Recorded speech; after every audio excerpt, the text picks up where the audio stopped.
Hi, my name's Azamanukova, and my program, Women's Wisdom, is really important to know women's wisdom and amazing women around the world. And this is Paola Saad from Brazil, Lebanese from Brazil, Correct, right? correct. Who you created your own company. Yes. Tell people the name of your company. The name of my company is Mandala Group. Mandala Group. So I'll have that in the subtitles. Mandala Group. And what we do is business development, international business development, mainly focused on Brazil, but not only. Doing trade missions, trade shows. Also, what we do is research, and our main product at this point in time is called the business matchmaking, or B2B meetings, which requires a network, and it's part usually of a trade show or trade mission, especially for the Canadian government. Fantastic. And you won a prize with the Canadian government? Yeah, we won a prize called Brazilian Woman in Power in 2012. It was great. It was a joint sort of award from the government of Canada, federal and provincial of Ontario as well. Fantastic. Yeah. Wow. So, Paola, as a woman, to create your own company and be so successful within 14 years. Yeah. So, what was the struggle that you had in yourself to push that through? I mean, you know, the company's been around for 14 years, but you've been successful for a very long time. So what was it? What pushed you through, or what did you find in yourself? What were the adversities that you had to overcome in yourself? Major adversity is really being alone and trying to build a business on your own. And also the world that you're working in is 99% male. Yes. And that has its advantages and disadvantages. This disadvantage that, you know, I think we're talking about this last night a little bit. It's the male-oriented world. In some cases, it's really, really hard to break the glass ceiling. You're working with men, they have their own code, their own social environment, and as a woman, you feel it when you're there. And many times I did avoid being in that world because it just takes too much energy. Yeah. Being in a world that's balanced, in a company, you know, in a sort of sector that's balanced would be a lot easier for me to work in. But being in a male-dominated world, you have to have that much more energy to be able to sort of break the glass ceiling and have people respect you for who you are and the work you do, not because they think you're cute or because they think you're ugly, or it's just beyond you being a woman.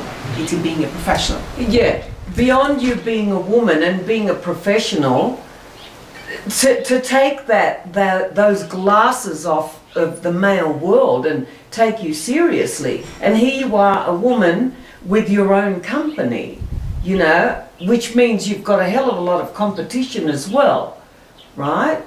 You're not the only company that's doing this. No, we're not the only company that's doing this.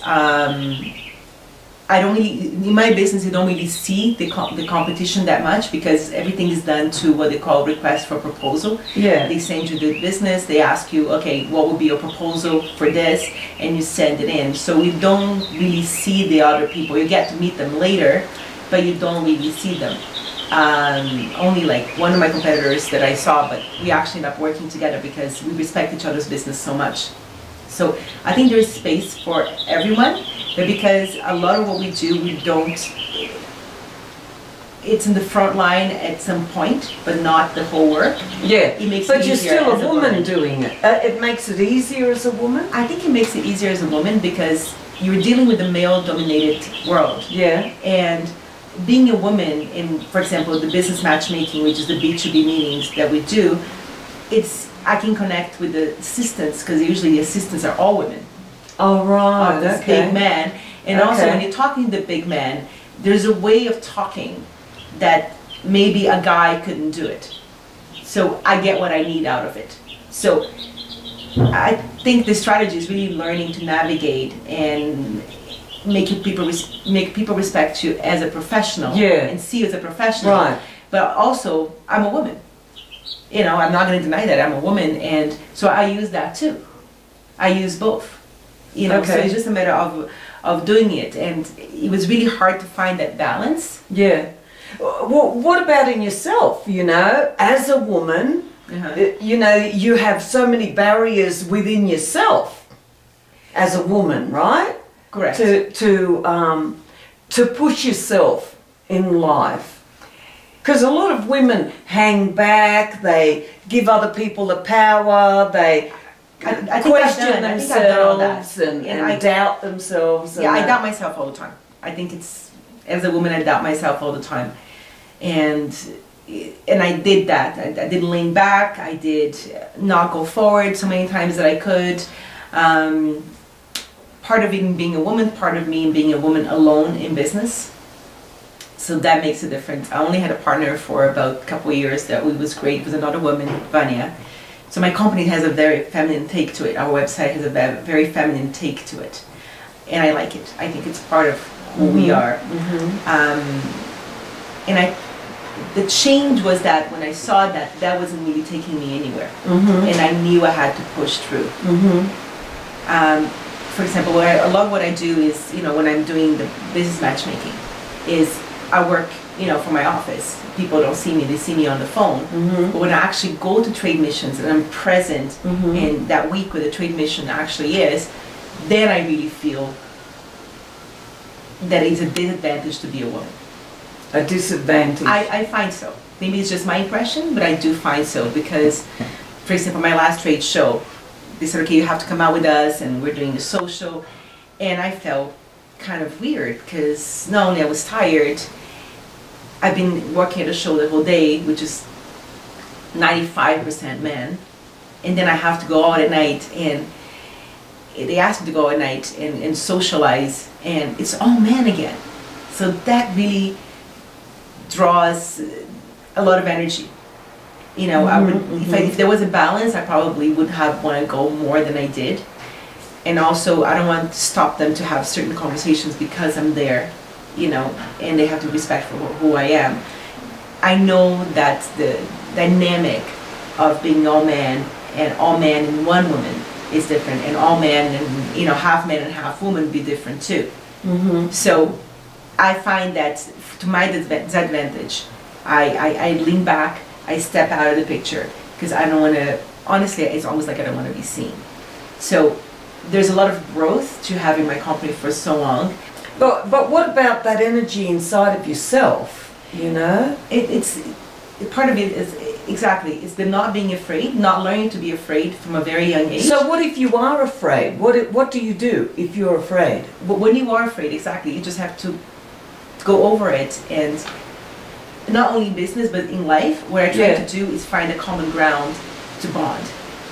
Oh, that's great. Okay. So if you are fearful and you know it's blocking you from stepping forward, what you do is find a common ground. Exactly. I find a common ground for men or women, and that common ground could be, you know, where you come from, what were you going to do while you were abroad, because a lot of international trade missions, how your kids, you and your wife deal with you know, traveling so much. You know, you can talk about soccer, but mostly traveling is my common ground that I find with men or women. With women, it could be a little different, but again, there's not a lot of women that I deal with that I can. When I see that, I'm so excited, and honestly, I want to help them more. Even it sounds unfair, but I want to help them more than the men because I know how difficult it is to be there, and I know how difficult it was for them to get to that position, to get there where they are. Right. So I try to make it as comfortable as possible for them as an ally.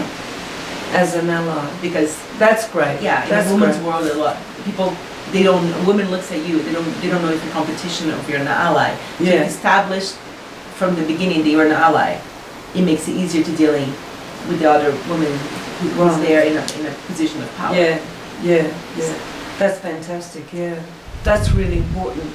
Have the powerful women as allies. Yeah. Because a lot of women have told me, as a powerful, successful woman, they have negatives. They have jealousy from other women and you know, threatened by there is men. negative reaction. So and I know that's great. Which means that they are in the defensive too. Yeah.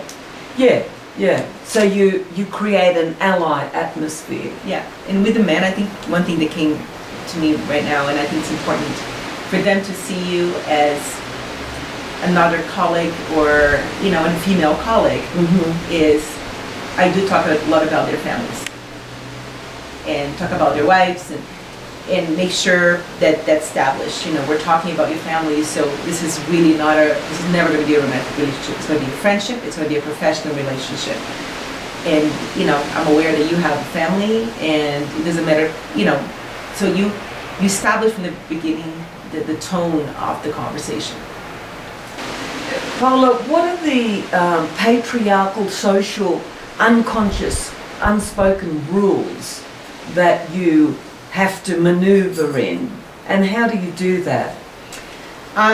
There's two sides of it. You have, it's a very cultural thing. So I want to talk in two different levels here. One is the, let's say, the Canadian businessman that I deal with, and the Brazilian businessman that I deal with. The Canadian businessman is often, it's easier for them to see you as a colleague, in my experience.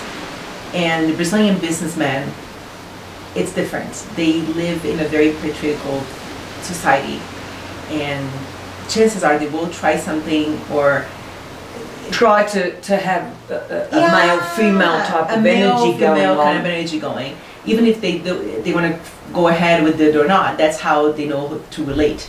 And also the powerful men in Brazil, there's a lot of what they call power distance. So there's a power distance between you and the person who's working with you and serving with you in a company. So the power distance in Canada compared to Brazil is very, very different. How? That's interesting. How's that? This is it's a gentleman that worked for IBM a long time ago, and he came up with 5 different ways to look at a country. And power distance is one of them. So in Brazil, because the power distance is, I'm the CEO of a company, or I'm the president, and you are my staff, or you are my secretary, or you are working for me, there's a bigger distance, and there's a bigger power over that person. Oh, okay, so you can treat them, you know, like Mexico here, like you're talking about how, you know, one of the person that you work for, their household, they don't want to work for Mexicans because they exude more power over you than a person who's a foreigner. And, you know, and there's not many, the power distance between the employer and the employee is, it's much smaller. You work with someone in Canada. In Canada or the US. Or the US, yeah. Or, you know, Europe in general. So in Brazil you have that the people expect, the employees expect more direction or from the employer, and the employer makes that difference, you know, known as well. So that's a cultural context. So in Brazil, if you don't, a lot of the Brazilian businessmen that I dealt with, if you don't make a pass or make a comment on the fact that I'm a woman and whatever attributes, then you're not even a man. Oh, okay. So you're asserting yourself as a man by you know, making me know that he knows that I'm a woman. You know, that I'm on, you know, I'm a female. So they would have more compliments. It's a more, it's a closer, people would touch, you know, more than the Canadian society. So there's a difference between there when you look at the men and women. So North American men are less likely to make a pass or point the fact out that you're a woman. Than the Brazilian men, for example, a Latin men. Because this is part of their personality or their cultural background. Right.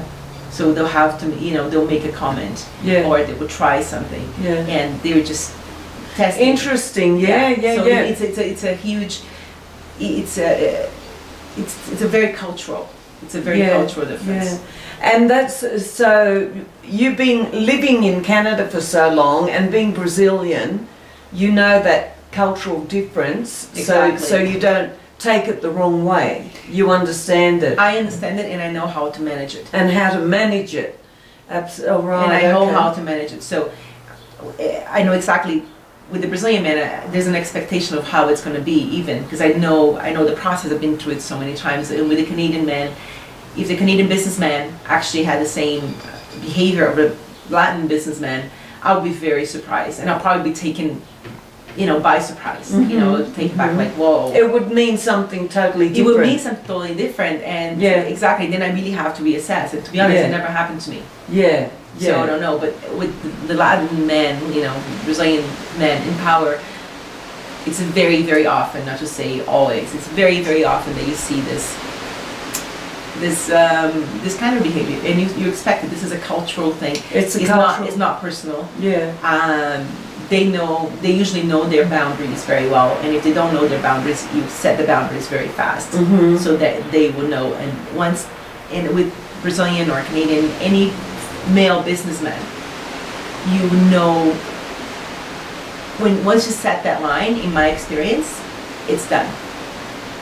You know, so if you know, especially going to be working with them for many years, you don't have to do it every time you encounter them, with that once a year for that whatever trade mission or project. You established, they know how to behave, you know how to behave and what to expect, and you go from there. That's fantastic. So there's the cultural differences, cultural behaviors, and then the female-male cultural differences and behaviors. Yeah. And knowing all of that. Exactly, and how the boys club function and what the mixed society for them function, because that's what they used to. The corporate game as well. The corporate game, exactly. That's what I mean. So it is very interesting the way it works, and it really becomes second nature. Yeah. Well, you're really successful, so that means you know exactly how to balance that. Isn't that great? Here we have a wise woman balancing all of that. That's fantastic. Thank you very, very much, Paola. Thank you. Thank you for having me.